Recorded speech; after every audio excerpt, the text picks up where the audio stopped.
Hi, my name's Aaliyah Cooper. I'm going to be reading a book called The Secret Year by Jennifer Hubbard. I picked this book because it's one of my favorites and I used to read it all the time in 8th and ninth grade. I'm going to be reading one page from the first chapter. Julia was killed on Labor Day on her way home from a party. I didn't get to see her that night.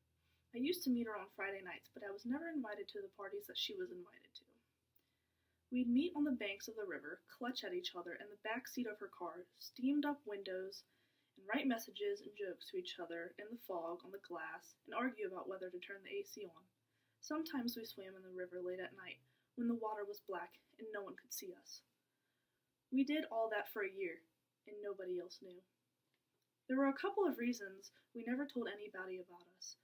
For one thing, she lived up on the Black Mountain Road in a house that was 5 times big as mine, with servants, and a computerized alarm system that looked like it should have been running the space program instead of protecting one's house.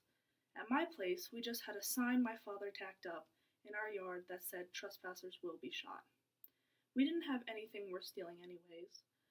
I lived on the flats of Higgins Farm Road, where there were no farms left anymore, and a house with my father's junked cars all over the yard.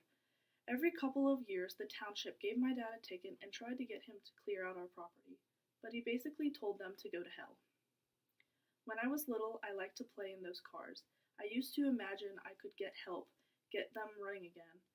But by the time I was 15, I realized those wrecks were never going to be moved again unless they were dragged behind a tow truck. Anyway, that was the biggest difference between me and Julia. Black Mountain versus the Flats. Not that we were Romeo and Juliet or anything. Nobody was trying to keep us apart. My family wouldn't have cared if I'd gone out with her. Julia's family probably would have hated me, but they would have locked her in her room. It was what her friends would have thought that bothered her, I think. Besides, she already had a boyfriend, Austin Chadwick.